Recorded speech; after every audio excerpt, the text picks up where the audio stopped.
This is Eric Beyer of Old Vine, Texas, a new winery tasting room featuring 100% Texas wines from wineries all over the state. We are located in Mansfield, Texas, inside of Ancora Event Center on Broad Street. We have weekly tastings, charcuterie board to enjoy, live music, and a new wine club. Go visit our website at oldvinetexas.com to sign up for our newsletter and learn more. Or you can find us on Facebook and Instagram at Old Vine, Texas. We'll see you soon.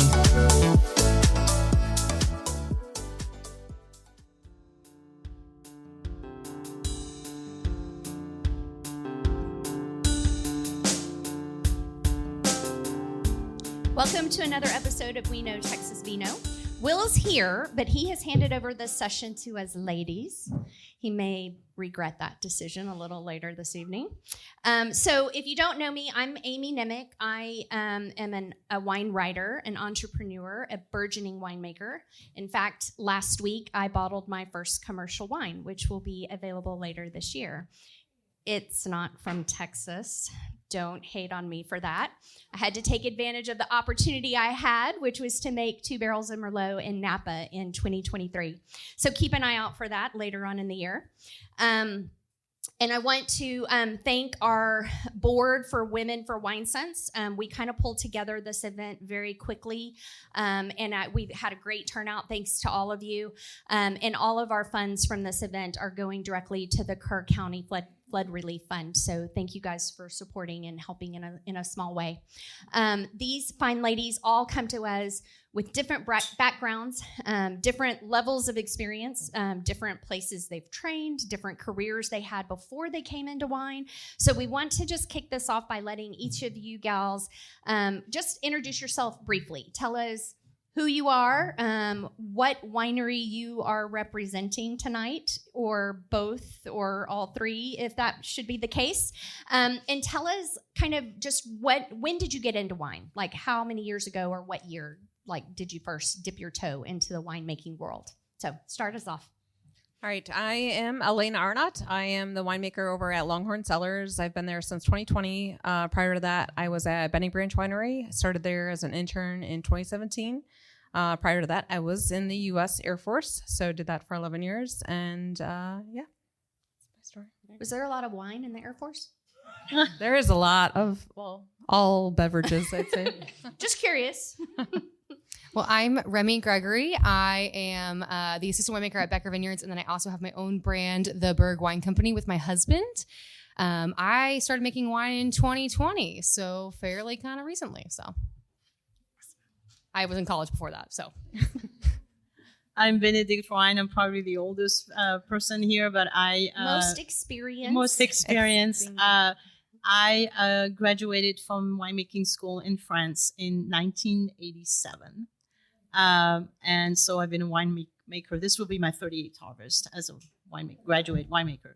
And I'm originally from France. I'm now the winemaker for many wineries. I'm representing two tonight from Under Vineyards. I'm drinking the Roussanne 2022. And also in 2023, pushed by my kids, I finally created my own brand called Rhine Wines after our last name. So there you go. And I'm Janet Merchant. I'm the owner and winemaker for Portree Cellars. Been making wine for about 5 years now. Before that, I was in the petrochemical industry. Don't hate it on me. I was making and selling plastic. So not quite like wine. I was drinking a lot of wine. I've enjoyed a lot of wine throughout my life. So my husband came up with this idea and we launched into it a few years ago. So happy to be here. Awesome. As you can see, varied backgrounds, which is part of what makes wine so very cool. So I would like to hear from each of you, can you pinpoint an aha moment that made you say, you know what, I think I want to make wine? And Janet, I'm going to have you start this time. Okay. I guess my aha moment, we were making wine at home in probably 2018, 19, 20. And my aha moment was when I actually started working in a cellar, professional cellar, in 2021. And I found that I just fell in love with it. I love working with people. I love crafting a product that people enjoy, brings back a memory or creates a memory. I love the art of it. Love the science too. And I love working with my hands. So it was just kind of like I never knew what this was like until I'd been there and done it. And then I was like all in. You either love it or hate it right off the yes, bat, right? Yes. Y'all can all yes. attest to that. And I loved it. So I'm going to build on Janet's story. I actually, I think it was your first day, I believe, at Rivenburg Wines, where she was working in the incubator system. Mm-hmm. And I arrived with Shara Mills, with the grapes that had been picked from Rustic Spur, and we were delivering them to John. And Janet was so cute. She had a notebook and a pen, and she was going to walk around and write down all of the things that she needed to know about making wine. She was going to write it all down. Yes. And John was like, I need your hands. I need both of them, and I need you to pick that up and take it over there. Yes. And she's but I was going to write down what I was supposed to do. Yes. So it was a really good learning because it was like you're like in the deep end, You have treading to water, be- trying to make it all happen. But yeah, by the end of that season, I was teaching other people how to do stuff. So I learned a lot. So yeah, It was a lot of fun.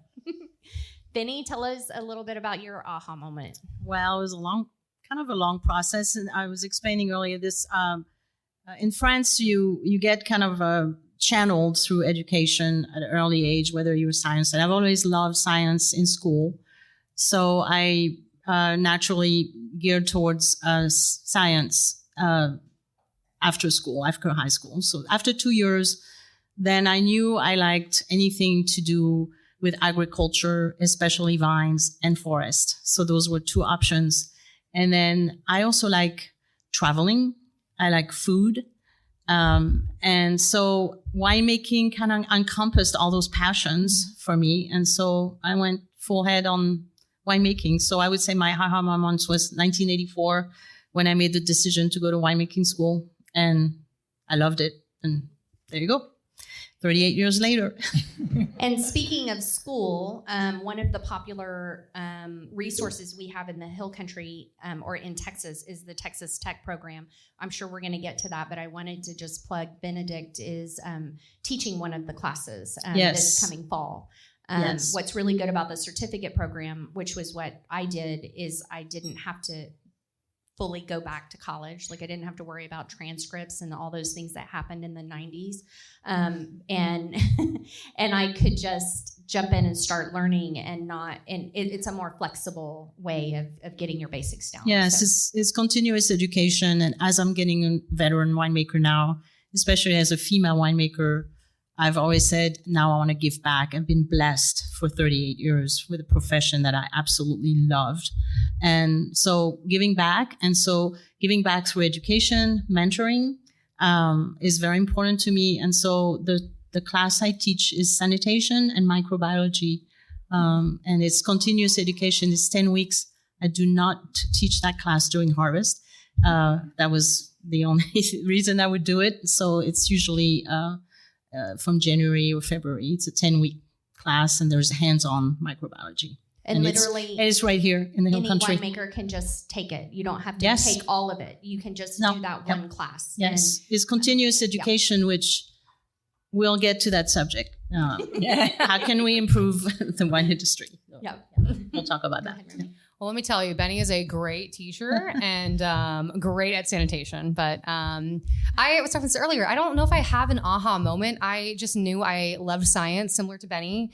And I didn't want to be, I don't know, in my age group, when you went into sciences like biology or chemistry, you were like destined to be a doctor or a dentist. And there was no middle ground at a lot of universities, especially the ones that I was attending. And so I didn't find wine until I was in my last semester of college. I double majored, and so I had to take an extra semester right before the pandemic, mind you. And I was just kind of bored and taking like American history and like the freshman level classes just to get my degree. And I started working at a winery in Driftwood at Dukeman, and I just loved it. I thought it was everything. I thought it was so cool to do history and art and science. And I knew I wanted to be in the Hill Country because I'm from here, and I just wanted to be immersed in the industry with all these people around you. And so I moved out here after I graduated, and I got a job at William Chris, and I just bullied Tony until he let me in the cellar, and that's kind of my aha moment.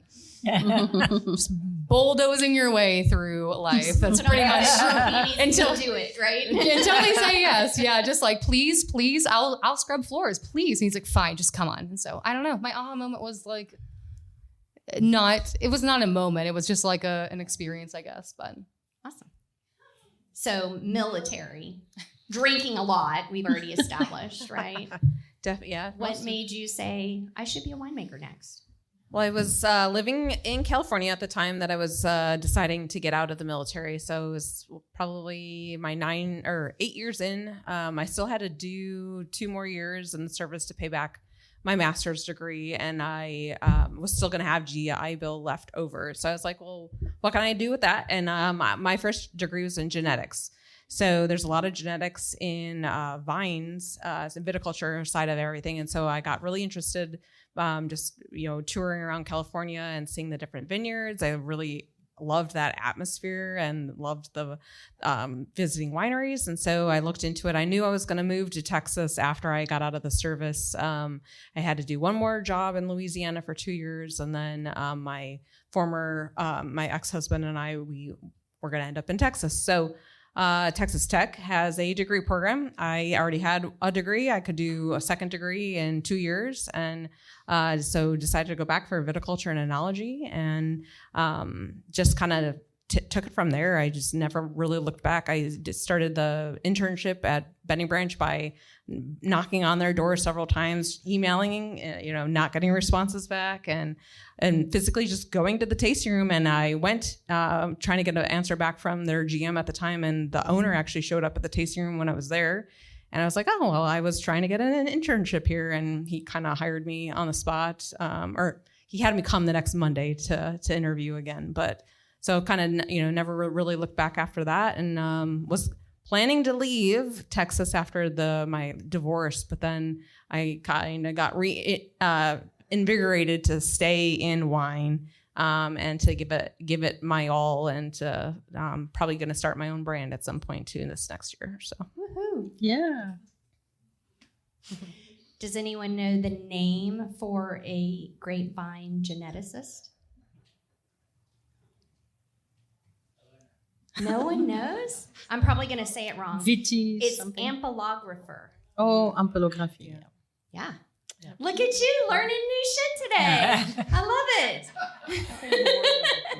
So definitely a range of experiences. Some of you have kind of already touched on it, but for those of you who have more to add, can you kind of run through a brief timeline of where you've been in your wine career? Like, share with us where Benny's like, that's a long career. Share with us where you've worked, so we might be able to connect our personal experiences to some of the brands you've represented over time. Go for it. You want me to start? Yeah. So started at Benning Branch Winery. They are also one of the larger custom crush winemakers. Before a lot of the other ones kind of came on board. I mean, now we have a lot more with Asia's Vintage and Rivenberg's incubator. And I mean, I think a lot of people do a custom crush too at bigger places. But so started at Benning Branch. So there's probably a lot of brands that I've touched at some point or another. And that's actually where I got my job at Longhorn Cellars, because they started as a custom crush client at Benning Branch. So we started with their grapes from their vineyards back in 2018, and then kind of got on board with them as their assistant winemaker and then their winemaker. And now we are starting our own custom crush facility at Longhorn Cellars. So we that's where Barelle, we make 4 of their wines for them. So they have, I think, all female winemakers for all of their labels, but we've got 2 reds, 2 whites, currently under label with them. And so, yeah, that's kind of my background so far. So, and then a new brand coming up. And then yes. Future. So I'm gonna start my own brand, and it will be made at Longhorn Cellars. Do you have a name yet? I'm still working on that, but probably something, yet to be divulged. Okay. So I'm going to jump in here real quick, Remy. Pardon my interruption. 2 things. One is that from the very beginning, I should have given a nod and a thank you to Barelle Vineyards, where we are hosted tonight. So Barelle is a tasting room that features all female crafted wines. So it's a perfect setting for this podcast and for some future panel discussions that we have lined up. Right, Will? Nod your head. The other thing, so thank you, Brandon, for having us. It's a great spot. And if you haven't been here, they do a wonderful tasting experience where you learn about several different female winemakers. The other thing I wanted to touch on is, for anyone who doesn't know, custom crush is the term that we use when a winery makes a wine for a label other than their own. So it usually is done in a way that the label, the owner of the winery who needs to buy wine, needs to have wine made. They usually have ideas of what style they want, what grape they want to work with, and there's usually input from that owner, and then it's up to that custom crush winemaker to formulate the wines and make it in the vision for that brand. So as Elena said, we now have several facilities that do this, and everyone has had experience to some level with that. But Remy, go ahead and jump in with your timeline. Yeah, so mine is much probably shorter. I started at William Chris in 2019 in the cellar at 2020, and then I did a brief internship in Oregon in 2020 after the Texas harvest. And then I came back and I was working adjunct with William Chris Vineyards and also Lost Straw Cellars because they merged the year prior. And so that was kind of a cluster of working with everyone and everything, which is great.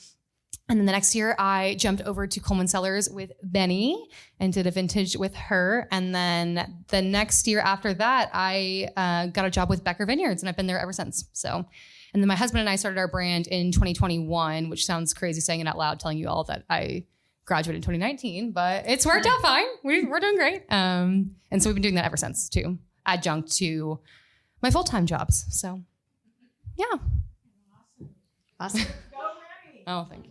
Real quick, tell us where someone can buy your wines other than buying your red tonight. Yeah, you can buy it at the www.theberg.wine online. We sell online, and then we have some locations in Fredericksburg and Driftwood, but that's on our website, so it's all there. And soon to have a pop-up here in the future, soon.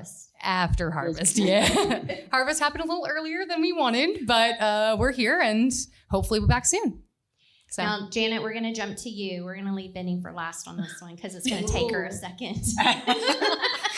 She's still thinking and adding up all those years. I need to remember everything. Yeah. Okay. So, I guess my experience in wine really started when I was in the cellar in 2021. And it was a great experience because we crushed like 350 tons, of which I only did a fraction of that. But I lived and worked in Kerrville throughout harvest and worked on everybody else's wine. So it was just an amazing experience to be able to see a lot of success, some things that were challenging you had to work through that, may not have been my wine. So it was as an incubator was a great way to kind of learn about winemaking. I had done the Texas Technology program, and so that was great, but that's kind of book learning. And so getting that experience, and then I did it again the next year and the next year and the next year. And so it's been a really good experience to kind of get the hands-on experience, not just to my wines and have to learn kind of in a vacuum, but to learn amongst other winemakers what makes a good wine. And it's great to get that feedback from multiple people, right? Yes. So tell us, you guys purchased your property. It's on Sandy Road, if y'all know, on Highway 290. On the corner there is Untamed. And then there's, 2 more gates and then Portree on the right. So when did you open the tasting room and plant your vines there? So the vines were planted in 2021. And our tasting room opened about a year and a half ago. So we had a harvest the last 2 years, small harvest, and we just started harvesting yesterday. We harvested our whites, Fiano and Malvasia Bianca. So we have about 7 acres planted. And so it's very exciting to start getting your own fruit off your own property. So, are you still using Rivenberg's facility? Yes, for now. Great. Yeah. All right, Benny.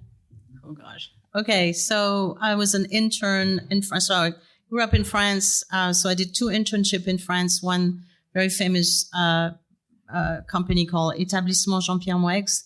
They own Chateau Pétrus. So if you're familiar, I had the privilege of sleeping above the cellar of Chateau Petrus. That's where they would put all the interns, which was awesome. So that's my claim to fame. After that, I did an internship in Champagne in the Cave Co-op. So I learned a little bit about that. And then I traveled to New Zealand. So my traveling passion was fulfilled. There, I worked for Mathieu Valley, internship, Mathieu Valley Wines. Came back. I did a little bit of interim working in England for a wine importer, Berkman Wine Cellar in London, very famous importer of French wine. So I was there for 2 years, but I missed touching grapes. So applied for jobs, and you have to thank Ravenswood Winery for importing me to United States on an H-1B visa in 1991. So I was with Ravenswood for 10 years. And in 2002, my husband and our little family decided to move to Texas. And there I developed a consulting business, which I still have, called Wine Country Consulting. Under that company, I was the winemaker for Delaney Vineyards, Saint Genevieve for 19 years. Do y'all remember Saint Genevieve? Yeah. So 2002 or 3 to 2019, 2003 to 2019 was the winemaker at Saint Genevieve. At the same time, I founded and was the winemaker for Coleman Wine Cellars. And then in 2023, I left Coleman, same time as Remy. And now I have 6 custom crush customers, and I'm going to name them because I want to recognize them. So Formando, I'm drinking the Roussanne right now, is one of my customers in Fredericksburg. High Top Vineyards from High, Texas. I have 2 customers in Blanco, Rivière Blanc, Domaine de la Vigne, and I have a customer in Goldthwaite, Fire Oak Vineyards. And finally, I'm mentoring Gina Whitley, who owns, very similar to your name here, but the Whatleys. But so we always joke about that. We're very worried to mix you guys. But Gina Whitley, I'm mentoring her. She's the owner and winemaker of Whitley Vineyards in Montgomery, Texas. And finally, my own brand, Rhine Wines. So all those wines are made at Untamed Wine Estates. So that's the crush. Crush come crush, little insight. Yeah. I love it. There you go. Hope I didn't bore you with my entire career. Anyway. We love it. Yeah.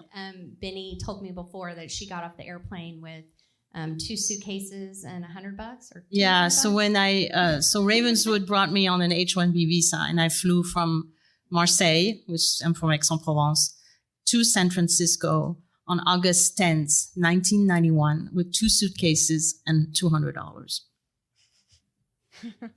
American dream. And honestly, I think that is also a testament to the wine industry, is that people are here to help each other in a way that I haven't seen in other industries I've been involved in. And that's just an example. They took her in. She lived in the winemaker's home. Yes. I lived in Joel Peterson's house for 3 months until I had enough money to rent a house in Boys Hot Spring, if you're familiar with Sonoma. And then one of the employee who actually became my sister-in-law, but she said, "You can have my car." I said, "I need a stick car, a stick shift car. I can't do automatic. I'm French. I need a stick car." And she had an Audi, and she said, "You can have it, and I'll take it out of your paycheck every week for a year." Paid for my car. But everybody was so generous. No. No. Lazy Americans. Lazy American. Yeah. No, I don't anymore. But everybody was so generous when I finally got a house. The whole team at Ravenswood, they did a party for me, and everybody brought mugs, and they helped me just get settled. And I remember writing those letters to my parents saying, "This is amazing. Those people are incredible. They're so generous." So that's awesome. And they still are, because we are doing it right now. Yeah. For Kerrville. There you go. Absolutely. Absolutely. So let's focus on Texas for just a minute. Can each of you give us an idea of some of your biggest challenges making wine here in the Hill Country? And Benny, I'll let you start. Oh, great. Mother Nature is our biggest challenge. We're experiencing it right now. We've had like incredible, actually lower temperature, but also unexpected rainfalls. I've lived here for 20 years. I don't remember my gauge overflowing of water in a short. Do you guys? Have you? Okay. So that's a challenge. I think it helps us become better winemaker because we're learning how to deal with it. And so that would say that's our biggest challenge. Okay, so you just stole their answers because they were all going to say Mother Nature. So does anyone have a challenge other than that? Because Mother Nature is a challenge everywhere we grow wine, right? It is this year particularly challenging, which is, again, why we're raising money tonight for the flood relief, right? But the cooler temperatures this year mean it's harder for the grapes to get to full ripeness. So we may not have as bold of red wines as we've had in years past. But I can think of a few challenges, but let's see what else y'all come up with. I have another one too, but labor is always a challenge in this area. It's very, very expensive to live, even in Johnson City. I grew up in Dripping Springs in the 90s, I would say. And even back then, it wasn't a sought after place as it is now. And so even when I first moved here after college, I was shocked that I was paying the same price in Fredericksburg, Texas, as I was in downtown Austin. I was off of right above the river in central Austin, and I could have a 1-bedroom, and it was expensive, but you're paying for convenience. And then you're living in Fredericksburg in a shack. I lived in a 100-square-foot cabin, actually, in Stonewall by Albert Ice House on the road. It was a colorful cabin. You probably pass by it all the time. My floorboard fell out from underneath the cabin, and I was paying the same price, and I was just shocked. But anyway, I think that labor is a huge problem because people have to commute in, and that commute is brutal. It's mileage. It's not just like traffic. And the wine industry is not, you don't get into it to make millions and millions of dollars. You do it because you love it. And I think that's maybe, besides Mother Nature, maybe our biggest problem of staffing our wineries and our vineyards. And can I add to that? I'm going to add a little adjective to labor: educated labor. Yeah. Skilled labor. Yeah, or skilled. Thank you. I think it's not just in the cellar, though. Our tasting rooms struggle with that, and I know several people pop to mind that started in the cellar and really wanted to make wine, but couldn't make a living wage in the cellar, so they had to shift to the tasting room because at least at that low tasting room rate, they were getting tips. Yeah. And so I think it's important to recognize that working in the cellar is extremely hard. It is very physically and mentally demanding, and it doesn't pay very well. So I'm not trying to discourage any and everyone from working in the cellar, but these are realities that you have to think about. But we'll talk a little bit more about that a little later on. Any other challenges you guys want to throw in there? I'd bring in just the logistics of... Yeah, that was in my mind too. So logistics of moving the grapes from the vineyard to the winery is a huge challenge, I believe, just because it's not still 80%, but it's probably still above 70% of the grapes are grown in the high plains, and then over 90% of the wineries are in the hill country. So to get those grapes to the winery with enough integrity left, both in the grapes, the spoilage, organisms and all that other stuff. And then just the actual trucking companies.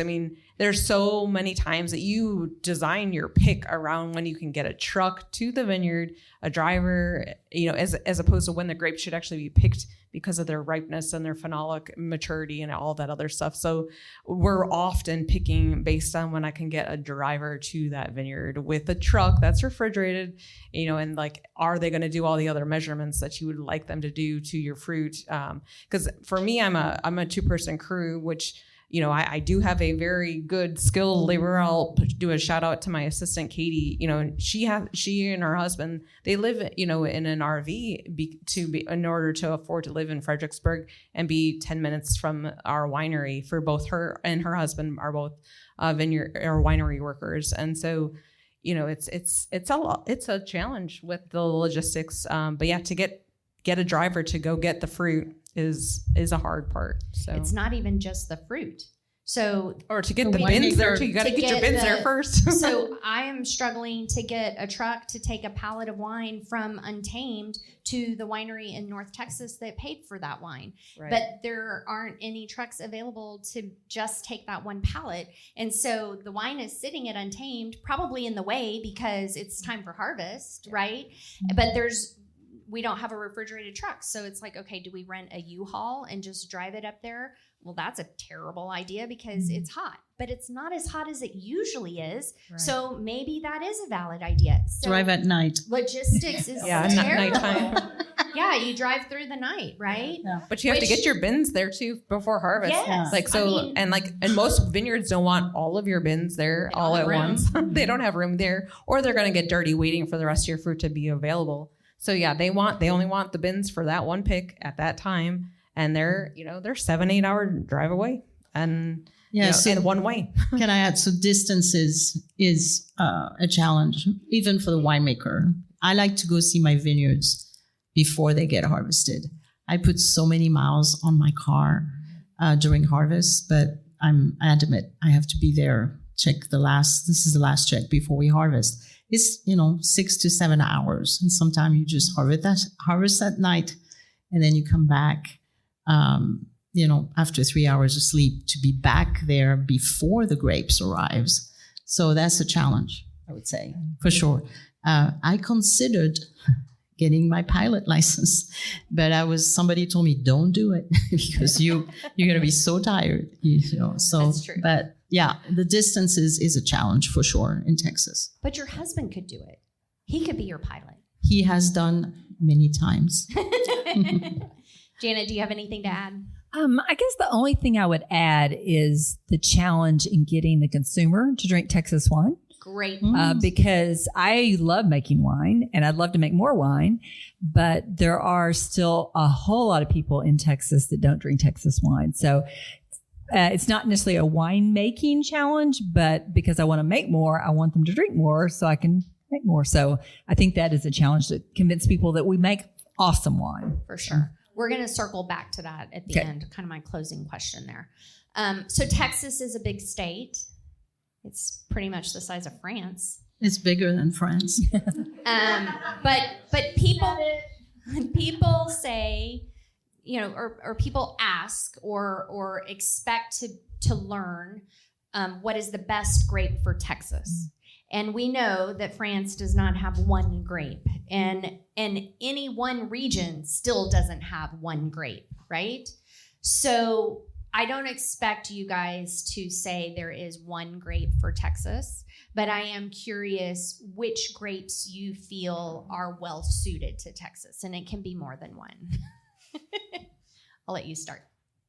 Oh, geez. Okay. I guess my flagship wine or grape that I will say to start with is Petit Verdot. I didn't start off back, when I first started making wine, it was not on my radar. I didn't really appreciate it. I didn't know much about it. But as the years went forward, it was one of the wines that I wanted to learn more about. I thought, hey, this could actually stand alone on its own. It's generally used for blending.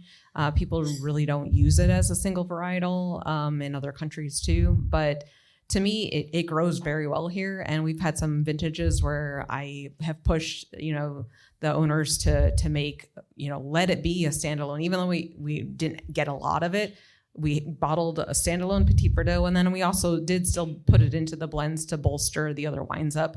So for me, that's a wine that is very great for Texas, because there's years where the cab is going to be flabby, or something else is going to not have what it needs to have to stand alone as that its own varietal. And so Petit Verdot can help that one be a better blend, and then it can also stand alone as its own. So to me, that's my more favorite wine right now, if I could pick one to start. Do you prefer Hill Country over High Plains, or vice versa? Or I've so far appreciated both. I've worked with both. I haven't been able to get the Hill Country again since 2021, but that one is in actually the if you're drinking the Cab blend, it's a Hill Country Petite Verdot in that. But then after that vintage, I switched more to High Plains Petite Verdot. So I like both, honestly. But yeah, I'm excited to see where it goes. Honestly, in the future, I would really like working with it, and I like what it does to a lot of blends and for itself. So. And to give a shout out to that, it's labeled as a Cab Sauv, but it's 75% Cab Sauv, and Yes. the remaining 25% is half Merlot and half Petit Verdot. Correct. So in my opinion, a lot of Texas Cab is much lighter bodied than what the average consumer. So this goes to the getting Texans to drink Texas wine, right? When people order a Cab from a Texas winery, they expect it to taste like California because that's what they usually buy.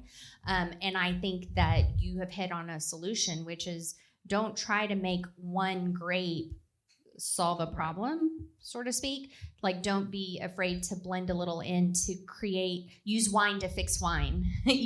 Use a different grape, make a blend that is going to give that consumer the experience of a California Cab without it being from California. So kudos there. I love the wine. Well, thank you. Remy? I was actually just chatting with Will about this earlier today about wishes for the future. And I was talking about when you go to Napa, you think of Napa Cab, and you go to Oregon, you think of Pinot. And I was hoping in the future, AVAs would kind of designate of not one grape. I think that's limiting, and our AVAs are too big at this point, honestly. But I would like to see it more focused. And I mean, personally, I love Rhone varieties. I love Italian varieties, especially in the Hill Country. Grenache is kind of my grape that I love most dearly, even though vineyard managers absolutely loathe it and hate it in the Hill Country because it's so vigorous and takes a lot of managing. But I think those make the best wine grapes. So. And it's so versatile. I mean, you can make a rosé, you can make a red. For our brand specifically, we make a lot of blends, similar to what y'all are saying of maybe one variety doesn't need to stand up, and we don't have to present one variety to make it stand up because we have an ideology that it has to be 100% Mourvèdre. You can blend some other things into it. And my husband's France. Yeah. For teaching us that. and my husband's a vineyard manager. And honestly, when we talk about grapes and growing grapes and making wine from those grapes, it's the amalgamation of multiple things together makes it a better wine. And so from what we've really loved, it's been Rhone varieties, Mourvèdre, Grenache, Syrah, Petit Syrah, if it's not humid and wet like it is this year. And then Italian varieties. I mean, they just grow so well. And so I think for a lot of time, this is probably speculative, and as a younger person in the industry, I feel like we've just been throwing spaghetti at the wall and seeing what sticks. And maybe it's time to kind of focus in on what's actually willing to grow in our AVAs and regions, and maybe designate those places independently a little bit more. Maybe that would be beneficial, but. And I think that also leans into Janet's comment earlier about getting people to try Texas wine. If we're growing grapes that they don't really recognize by name anyway, then why are we trying to make a single varietal in the first place? just make lovely, beautiful blends. And I know Benny agrees with this. I was just going to say that. She's the blending queen, in my opinion. Yeah. But I think that's something that our wineries, our owners, and our winemakers could really think about is give it a fanciful name, but make it a stellar wine that is in a certain style that consumer can relate to. So we're not growing a lot of Pinot Noir in Texas. We aren't really good at that grape, but the Pinot Noir drinker is looking for a certain style, lighter bodied, some earthiness, a little fruitiness. So make something that's going to lean into that style, call it something else, but then train your tasting room to pour that wine for the Pinot drinker, right? Mm-hmm. Yeah, I think it's just confusing, especially as we talk about, I don't know if y'all have ever been to a conference recently with wine or beverage in general of talking about how Gen Z does not drink wine. I don't think that's true at all, they honestly. Do. As a Gen Z person, we do drink wine. But I think it's really confusing for consumers when I talk to people that are relatively my age and they're like, well, what do you grow out there? I'm like, well, we grow Italian, Spanish, French. We grow so many different things, and not to say that all those things can't grow, but I feel like we are so young in our age of designating where things actually grow that it's so hard for people to tangibly be like, oh, I love Tempranillo from this place, or I love Grenache from this place. It's so confusing. So I don't know. I don't know what the solution is. I'm just offering problems to this whole group. Leave it to Remy. Yeah, why not? That's what I do. I'm like, here's a problem. Let's all fix it. I don't know, but I love it. Vinny, do you have an opinion about? You probably forgot the question by now. Yeah. Well, which grapes are conducive to growing well? okay. Here. So coming back, I wanted to just say, as a winemaker, we have the responsibility to produce a wine that's going to end up in the bottle that's enjoyable. And so that's our job. So the whole process to nurture, whether it's sometime we find a gem of a variety that stand alone from this particular vineyard. And in that case, yes, you bottle it as a single variety. We're drinking one tonight from Fumando Roussan, gem on its own, no need to blend. But most of the time, you do need to do blending, just like Elena was saying, adding a little Petit Verdot, a little Merlot into a Cabernet Sauvignon is going to make the wine far more enjoyable and balanced and superior. So that's our responsibility to do that, and not like you were mentioning, Remy, having the ideology, no, I'm going to make 100% Cabernet Sauvignon. And you still know that you can improve this wine by adding a little Merlot and a little Petit Verdot and sometimes a little Malbec and a little Cap Franc. So why not? The French did it. We're not reinventing the wheel. So I think, like you mentioned, Amie, this is a big state. I love Bordeaux variety. They're always very close to my heart. I love Mediterranean varieties. And I think they grow very well in Texas. If I have to pick, I've just discovered in the past 3 years that Aglianico, which is an Italian variety, and Picpoul Blanc have incredible chemistry that is going to make the winemaker's job a lot easier because they're able to maintain the balance of acidity, which is a struggle in Texas. Mm-hmm. So I would say, a little hint, if you're a young winemaker and you want to start and you're worried about messing up, start with those variety. You already have 90% chance to make a really good wine with it. And Petit Verdot too, by the way, High Plains. I agree with you. It could take so much beating.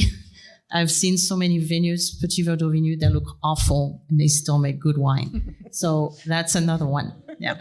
So, and I will throw in that I have a source for a couple of tons of Hill Country Picpoul Blanc. So if any burgeoning winemakers in the crowd here want to make a little wine this year, I can connect you. Yes, Fumando Vineyard. Thank you for you, because that's how I discovered Aglianico and Picpoul. And Aglianico, if you guys haven't already thought of it this way, that is a grape that is a really good substitute for the person looking for a Napa Cab.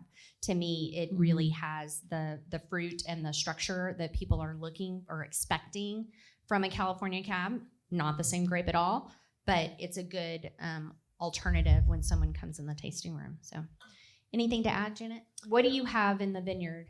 We have Mourvèdre, which I would say is probably the farmer's favorite vine to grow. It grows upright. It's very tamed. Mm-hmm. We have a little Aglianico, a little Malvasia Bianca, Tannat Fiano, and Touriga Nacional. My favorite, it's really hard because I love Italian varietals. I love all the Med. I love Touriga. I love Tempranillo.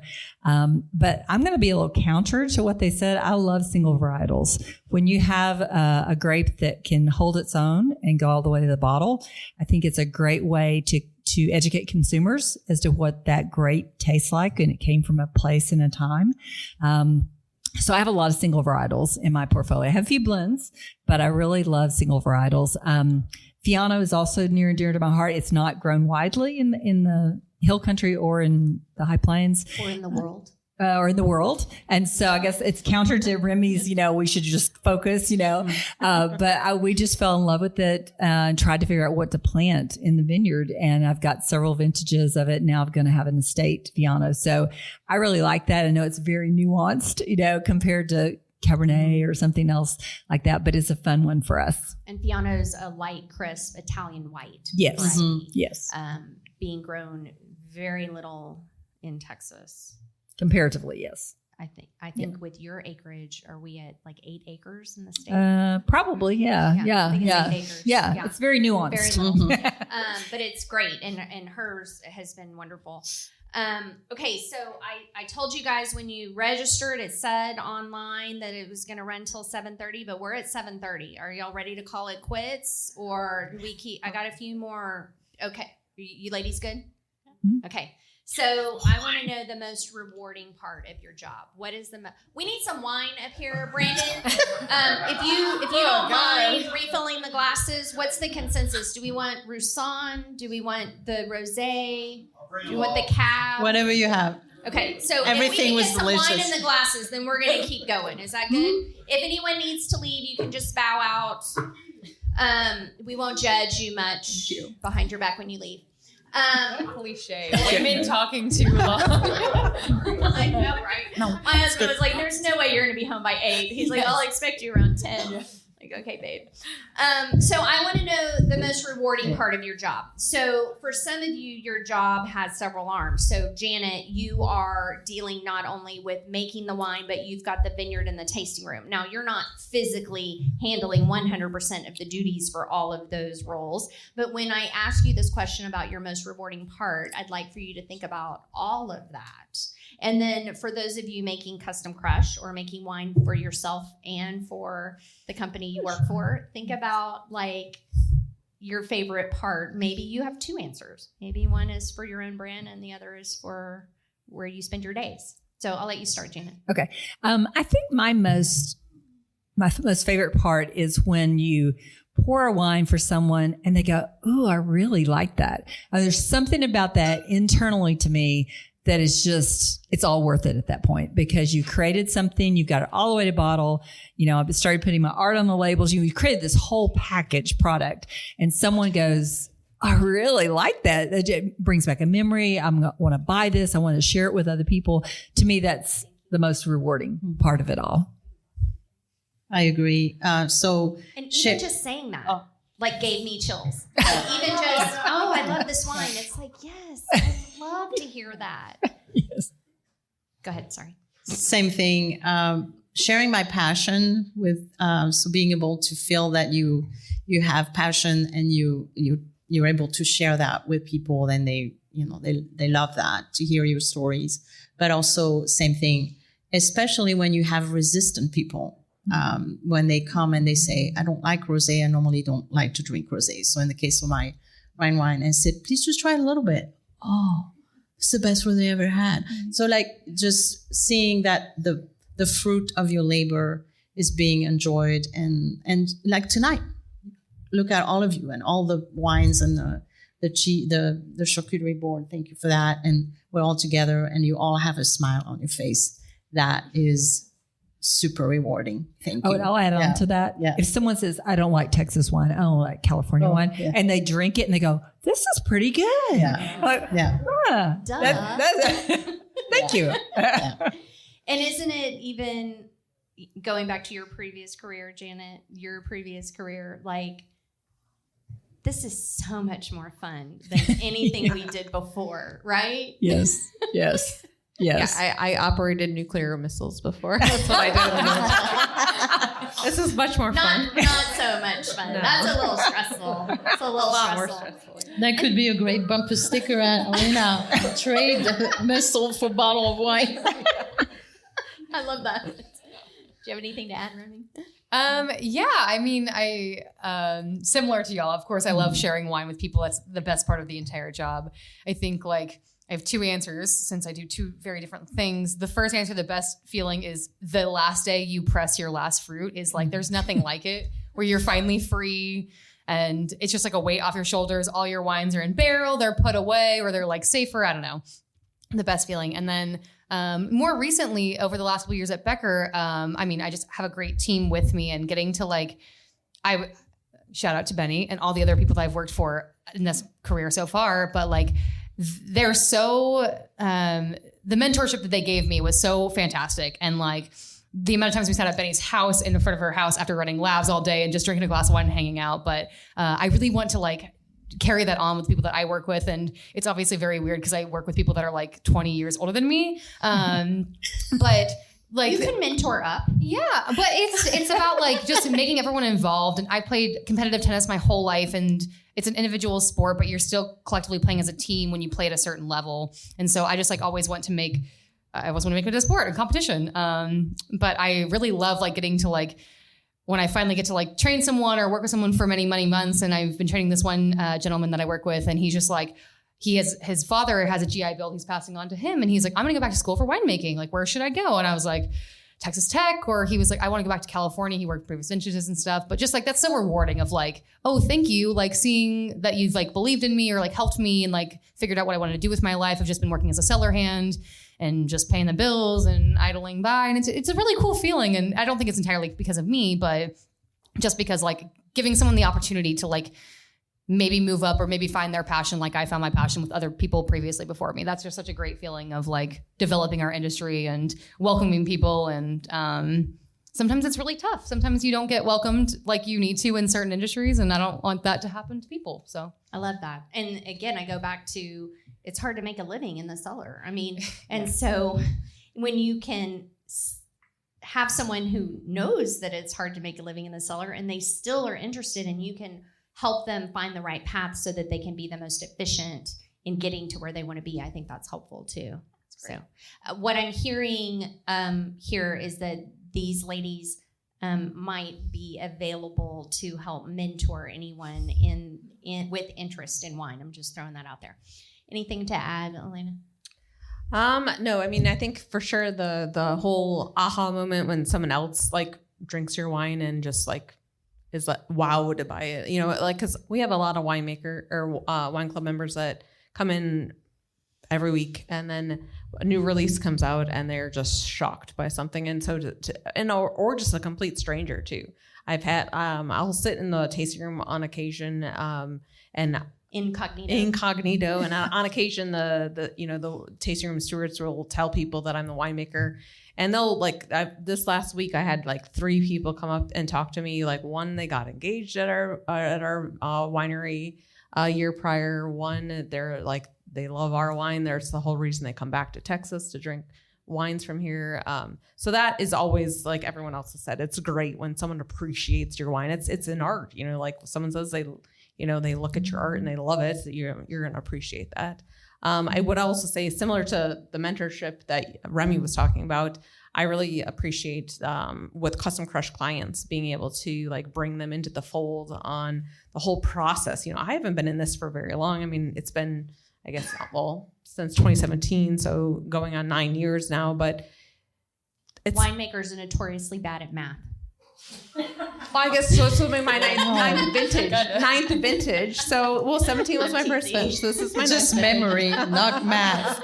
We have to be good at math. This will be my ninth. I taught a couple people, and they said, if you don't like math, you cannot be a winemaker. Amen. I promise you, especially when you have to move from gallons to liters to grams to pounds to, you have to be good in math. There are apps but for we that. have bad memories. I agree with that. Yeah.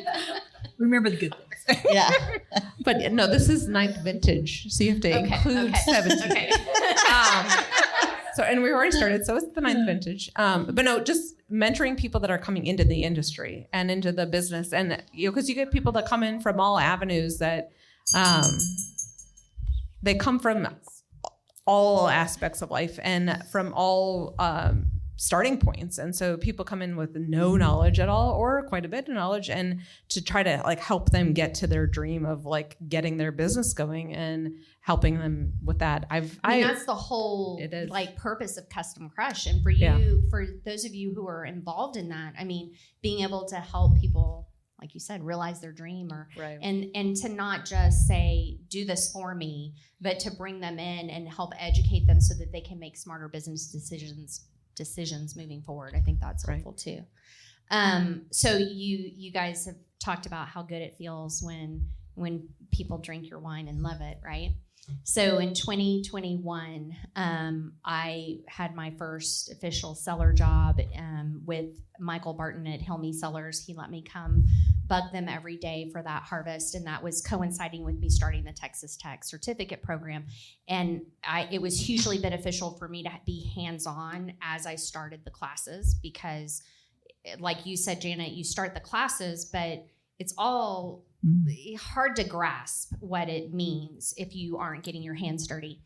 And so the following January at Texas Hill Country Winery Symposium, if you've been, you know. If you haven't been, there's one night where everyone just brings wine, and it's on this long table, like to the length of this room. And there's 200, 300 bottles, and everyone just helps themselves and just tastes stuff. And hopefully you're pouring or spitting, but not always. And I had this little Montepulciano that I made in the cellar with Michael, and I had no label. It's not for sale. And I put it on the table just to see.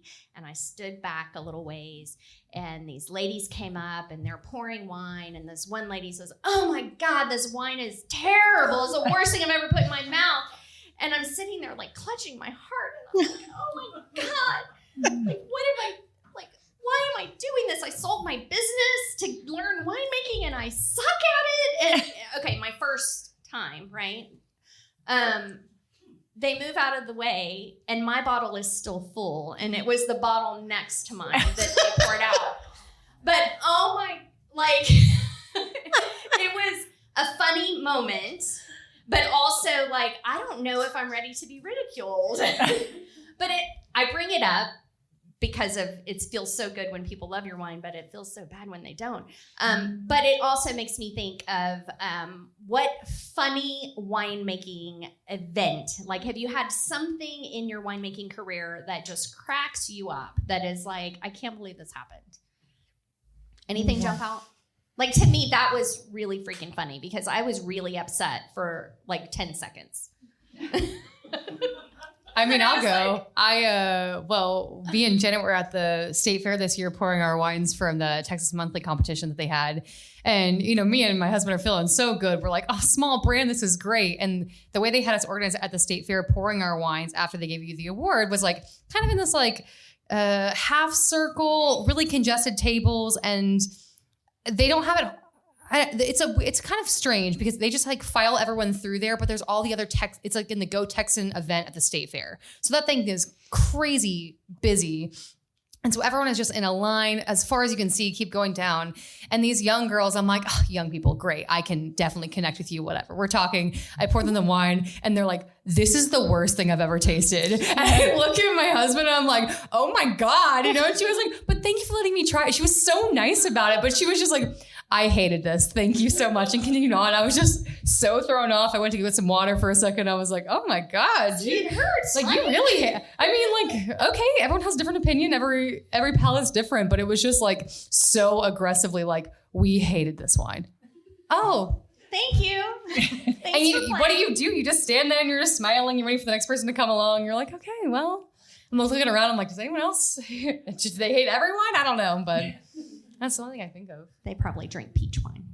You know, I don't care. It's great. You know, everyone has their own palate. It was just so...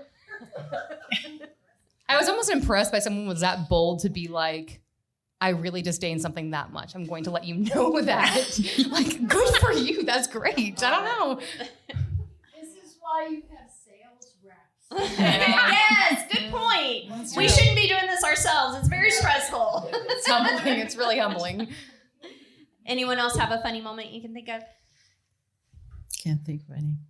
I mean, I can think of things I did in the cellar, but like, you know, overflowing a tank. Oh yeah. Which is pumping the wrong tank into another tank. Not funny in the moment. Learning how to swear in English in New Zealand. Yeah, but that's it. Like, that's all I can remember. What's your favorite French swear word?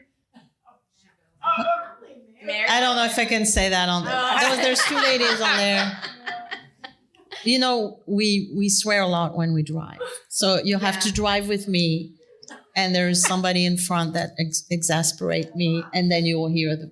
Okay. Yeah, that was my husband's discovery of France for the first time. Like,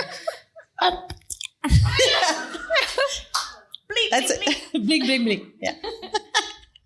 Okay, so I think I am thankful that Texas wine has been in the national spotlight in several national publications over the last year and a half, maybe even 2 years. It seems like we've had a big presence. There's a couple of writers who've done a really good job. Amy Beth Wright is one of them. She's had several pieces about Texas wine that have been in Wine Enthusiast. And I think that with that publicity, we kind of have a double-edged sword. And this is maybe a heated question. So because Texas is in the spotlight, we have existing brands from other places that are wanting to come into Texas. We still have not all Texas wine drinkers are drinking Texas. And so I feel like we have challenges, which we already touched on, but there's some concern that in the Hill Country, with the number of wineries we already have and the number of new spots opening up, there's some concern that we're oversaturated. So I want to put you gals, up to the fire here and tell me, do you feel like we're oversaturated with tasting rooms and wineries, or do you feel like it's something that's going to work itself out? Well, I'm a math person because I'm a winemaker. Okay. And I think if we just had more people drinking Texas wine, we wouldn't have an oversaturation problem, right? Because I don't know, it's 2, 3, 4%. It's a very small percentage of people that drink Texas wine in Texas.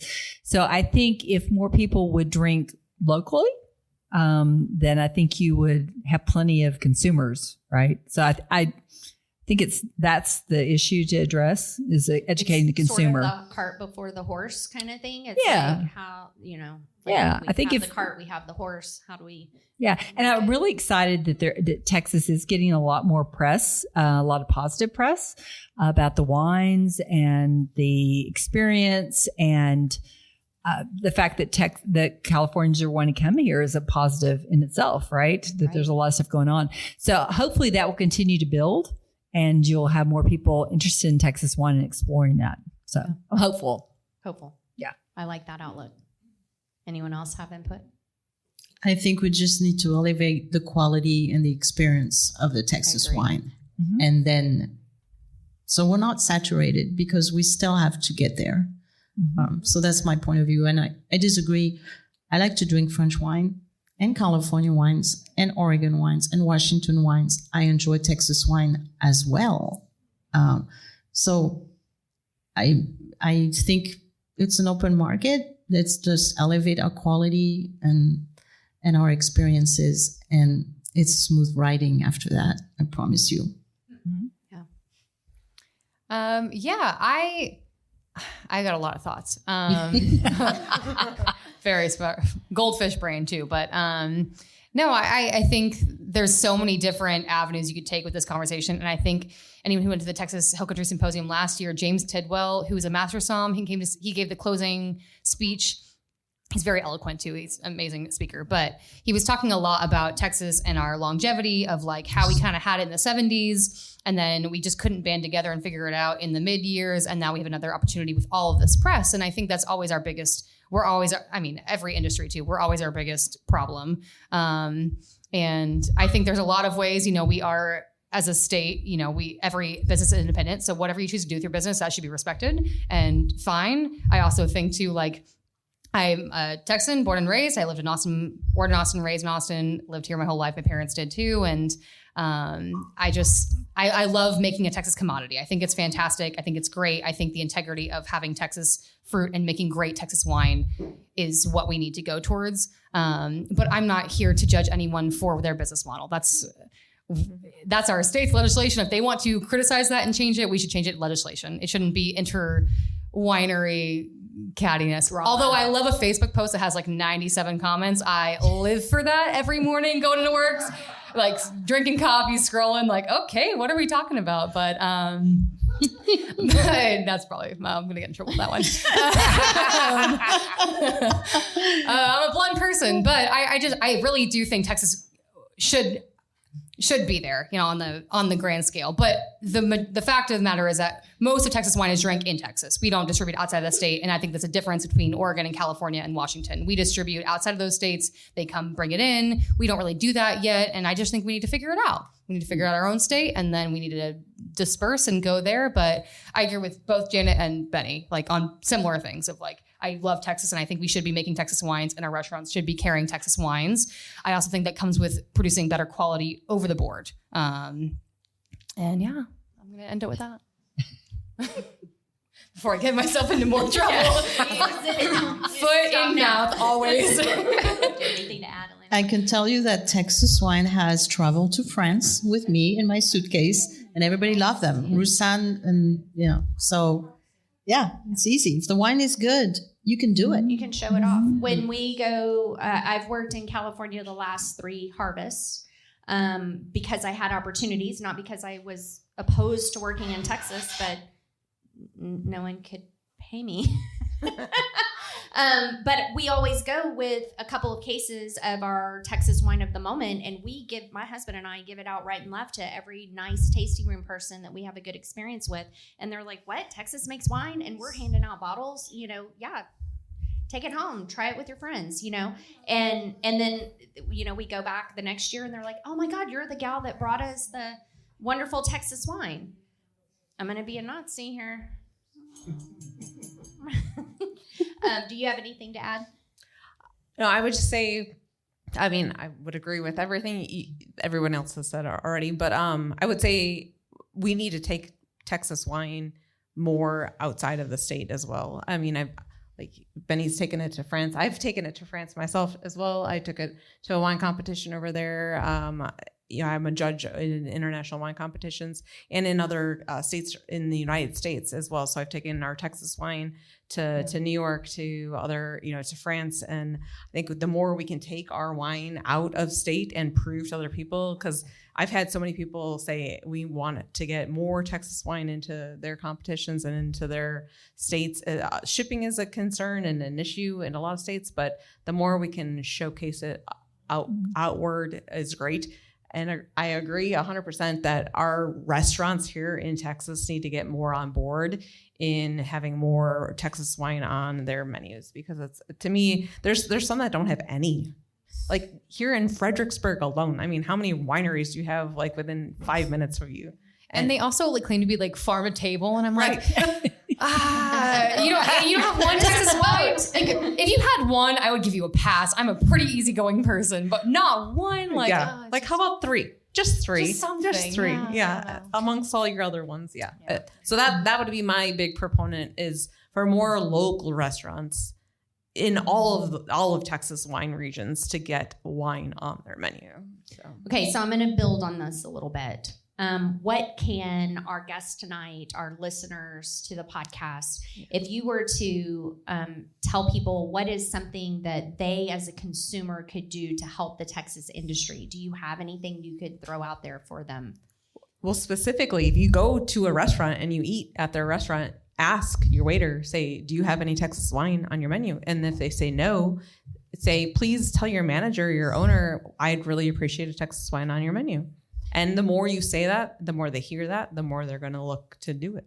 Jeff, do you still have those cards on the website? That's right. Okay, so txwinelover.com. Fantastic, important resource for anyone who's wanting to find, taste, buy wine in Texas. There is, where is it on the menu? I should know. It's under fun stuff. Yes. Under fun stuff, scroll down, and there is a card you can print on your home printer that is for you to leave at a restaurant to tell them that you would like Texas wine on their menu. And you can even fill in a suggested winery or specific wine that you would like for them to carry. So getting one of those is not going to be impactful to the restaurant. They're going to say, who's this Yahoo leaving me this scrap of paper? But if everyone here did that at your favorite local restaurant, that could be impactful. They start getting these little slips of paper and they're like, hey, this week, 20 people said they would like to see Texas wine on our menu. So thank you, Jeff, for having that resource. So it's txwinelover.com/card. Easy. txwinelover.com/card, C-A-R-D. Easy. Everyone should do that. Okay, any other suggestions? How can our average wine consumer help boost the Texas industry? I would say the winery needs to invite those managers of those restaurants to their winery. Good idea. Because, if you're asking a waiter, and they're busy, and it's unlikely it's not going to pass on to the wine manager. Good point. So do some special get together of 4 of us. Hey, let's use this beautiful table. You invite the managers, you treat them a nice little food pairing with your wines. Brandon, I'm making eyes at you. Like I see an event coming. So that's not necessarily you. That's us, getting together and all right, let's make organizing that happen. Anything to add? Yeah, I would think maybe also wineries need to continue to push. It's hard. Push with cold calls, whatever, with restaurants, places out there and say, hey, can I come pour you some wine? They're absolutely fabulous Texas wines. And you get a lot of no's, get a lot of no's, but occasionally get a yes. And I think you just kind of keep crawling forward to try to keep pushing it out there too. For you, just buy our wines, invite your friends. Yes. Have dinner with them and pour our wines. And that's kind of like the trickling effect. Oh, I tried this. So for you, it's like support us and buy our wines and serve them to all your friends. I'll add one more thing to that too, is one thing I've been trying to do in the last couple of years is to support everybody else that's in the Texas wine industry. So I myself as a winemaker try to get out and buy more Texas wine from my colleagues and take them to dinner parties like you just said. Well. So more we can promote that ourselves, the better. Yes. Yep. Yeah, for sure. And also too, like there's this is probably anti my day job, but I think there's a lot of really cool small brands. It's like you want to start your own brand. Benny has her own brand. Janet, you're a small winery too. Like there's a lot of people Becker's very big and I love them and support them. Please buy their wine. Great. They're fantastic. But I also think there's a lot of and a lot of regions are built off of the small people that do a couple boutique wine stuff. So get out there, see the small people, support them so the industry can keep growing and more people can be doing it. And Amie and your wine. I know. Merlot. Yeah. Merlot. And don't judge her. It's fine. It's California. It's okay. Don't judge her. It's fine. And this is one way that Barelle's going to be helping with this cause as well, is making this space, the schoolhouse, available for pop-ups, so that these small brands can either come in, maybe they're somewhere else in the state, but they can come into to Fredericksburg, or for you guys that don't have a tasting room, you've got a spot. For you, Janet, you've got a tasting room and it's beautiful. It's one of the best views in the Hill Country, but you're closer to Johnson City. So, we'll give you an opportunity to pour out here too. Do we have a few questions? It looks like Kathy has something to say. I don't have a question. I just have a suggestion. Like John Rivenbaugh has Drink Texas, Texas is a tag. We have Drink More Texas, Negavino. Can we agree on something that we might all use to support drinking more Texas? To have a clear message. Clear message. Yeah. Clear message in the tag. Clear and consistent. Yeah. I'll let you tackle that. I appreciate it. Because sometimes getting everyone to agree is a challenge, but I do think that having a clear message is important. I'll even poke the bear a little bit. The San Antonio Rodeo. Will's over here saying, ooh. So the San Antonio Rodeo, which is huge for raising money for scholarships, and they have a wine competition, which I have served as a volunteer for.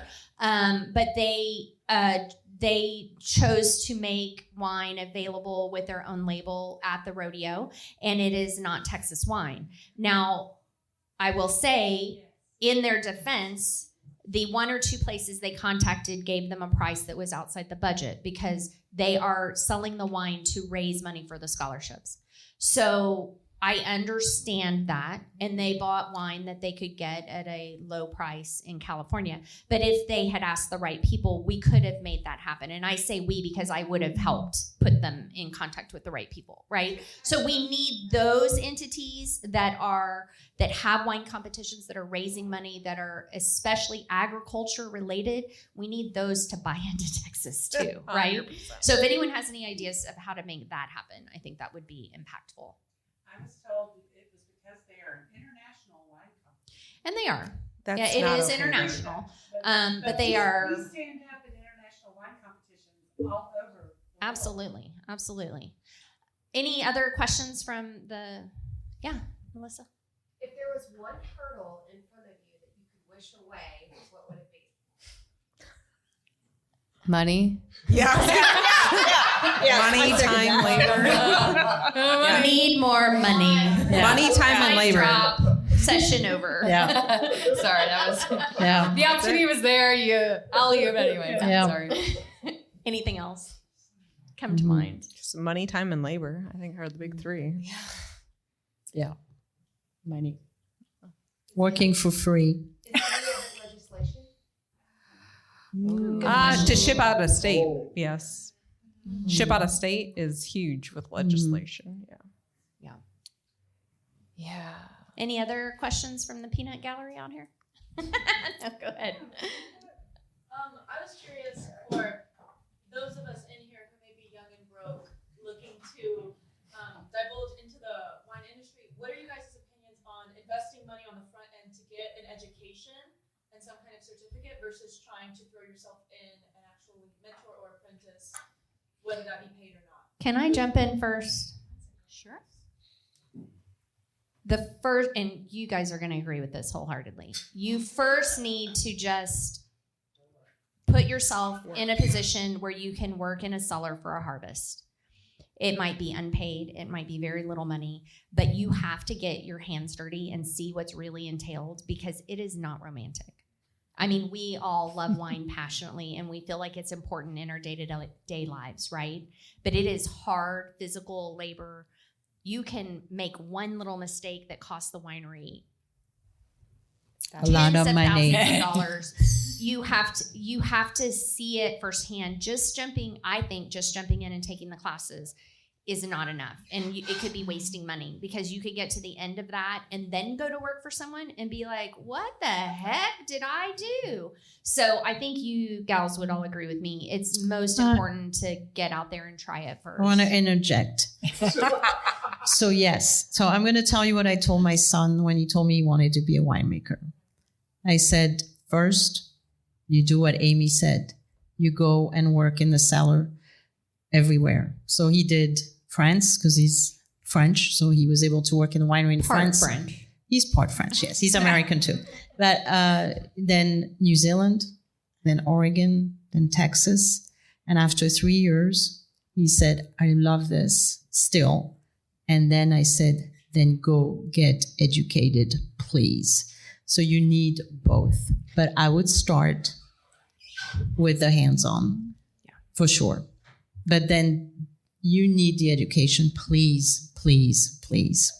And that's one of our challenges in Texas, is Yes. that there are a lot of winemakers that have just learned hands-on and they haven't learned the science. Because when you learn hands-on, you learn from a winemaker. So you may learn from me, or you may learn from Jeanette, you may learn from Remy. We may have different styles. So you need to absorb all that and create your own style, but you also need the education, please. I'm begging you to do that. Yeah.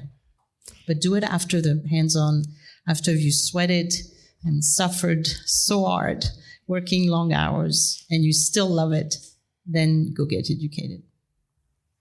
And there's plenty of places you can get education. Texas, but also you can go And since California. the pandemic, a lot of so many of our schools have gone virtual, and you can do almost anything online. Yes, you can do it online. Yeah. Yeah. And then it will be so much easier, because you'll be seeing on paper stuff that you have already seen hands-on, and it's going to be making so much more sense for you.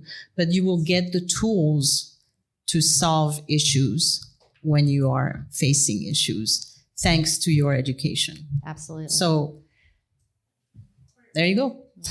Yeah, I'm going to add to that on to Benny. Like, even if any science background in this is going to be better than a school of hard knocks, I think that you can definitely have an amazing career doing that. But I think no matter what, you're always going to have to go over that hurdle of I didn't do any sciences related to winemaking or vineyard growing or any of that, but the science background always helps because you can it's all the same thing. It's all relative. It's microbiology applied to something. It's just applied science. So I think that always benefits you, and it always looks better on a resume. And I hate to say that, but if I'm hiring someone in our cellar, if they have a little bit of science experience and no experience versus maybe a couple of years experience, but no formal education, I'm probably gonna take the education, and I know that's horrible of me, but you can kind of train that and you can apply those same principles and stuff. It's just it's applied science, And science this will help you grow the lauder too. So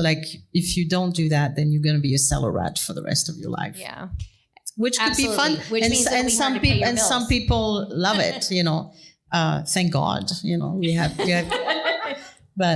But if you want to grow the lauder and become a winemaker, then I definitely would recommend you also get the knowledge.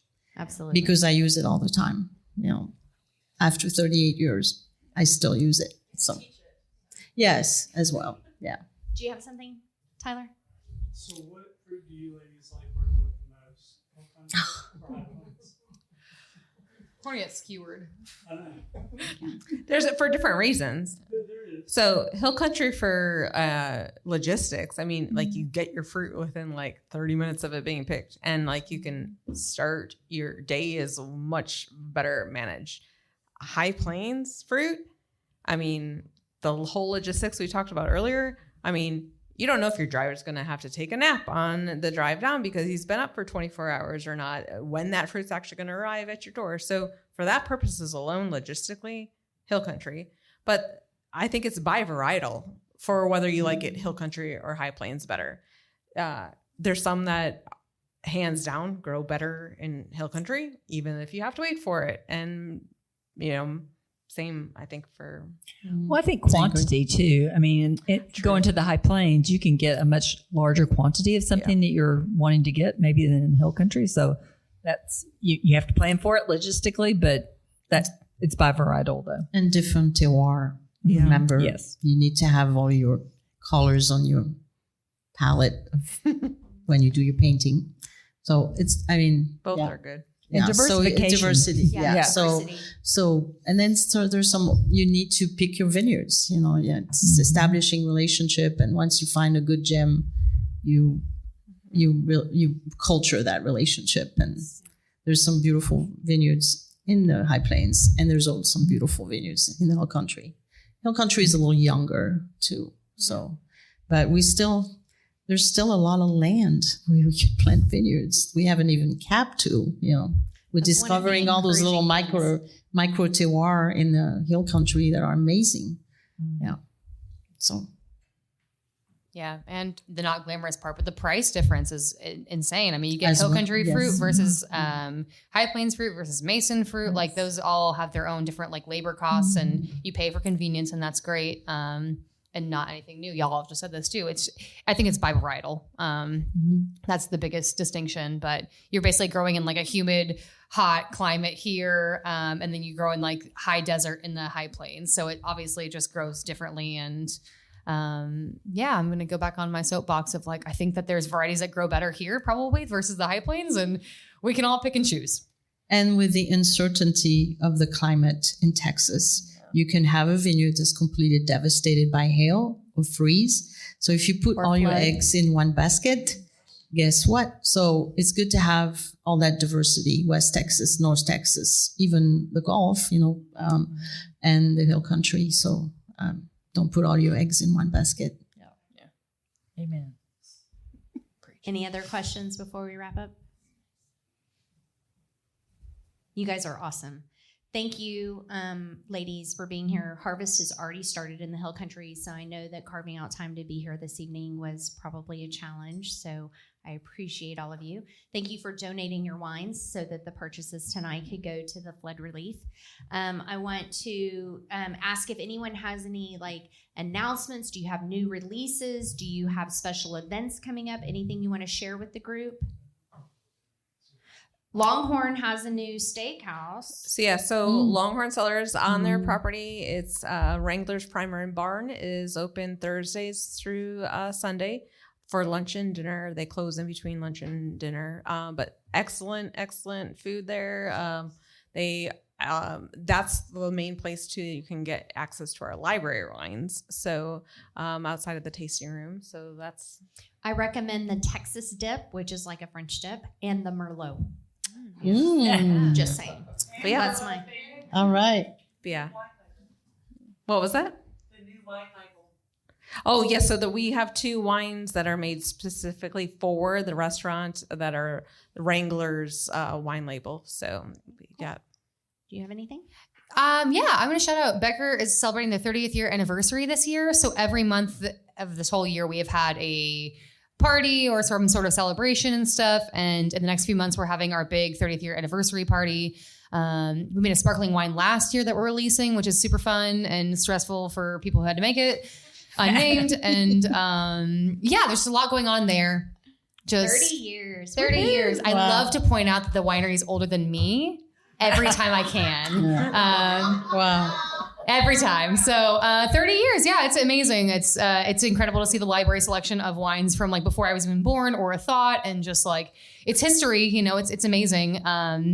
And so, yeah, come celebrate. Dr. Becker is throwing out some crazy wines from like 2001, 1986. Wow, awesome. And yeah, they're fun. They're fun finds. Some of them are not all Texas. Don't hate us. Different time back then. Benny knows. Yeah. You could not get all Texas fruit for a lot of our wines, but it's still a fun event. We have one every month, so check it out on our website. Awesome. Yeah, and me, I just like Amie, bought all my Rhine Wines Cabernet Sauvignon 2023, Newsom Vineyard, one of the oldest vineyard in Texas, 35-year-old vines. Older than Becker. So it's aging in the bottle. I probably won't release until September, but so that's my news. I don't have a tasting room. You can purchase my wine on my website, Rhine Wines. Cuvée Wine Bar is in Fredericksburg is also carrying it, as well as Ocotillo. Ocotillo, you can get the little sample or the you buy the cards. They have the little machine that you use. In the machine. So we're in the machine at the Ocotillo Wine Bar. So that's where you can find it too. So and a pop up here at Barelle soon after harvest. Yes. And for Mondo Roussanne, special story about that Roussanne that from the Hunt Vineyard. Oh, we haven't touched on that, do we? Yes. Just like 2 minutes. 2 minutes to talk about the Roussanne you're drinking if you have in your glass. 2022. So this is a vineyard called LG Vineyards at Bridges Basket in Hunt.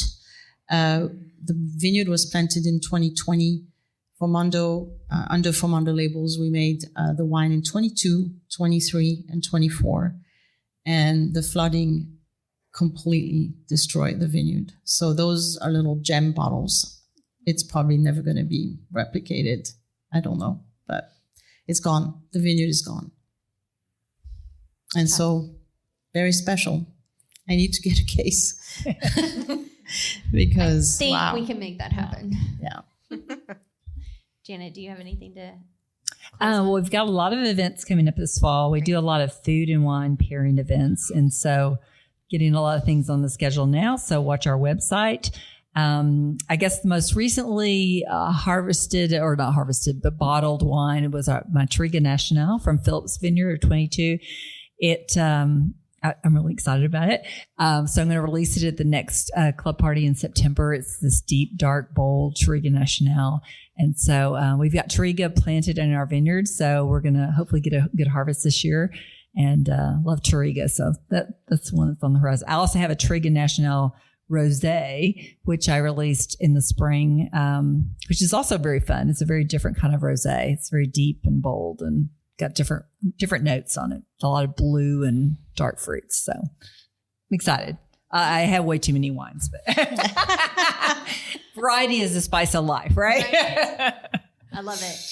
Here at Barelle, we have a few events coming up. We are starting in August, Friday Flight Club. So we will have classes on Friday night that will be largely based on wine education for a particular grape or a region. And then I am establishing an industry class, trying to help folks that are working in tasting rooms to try to better represent Texas wine.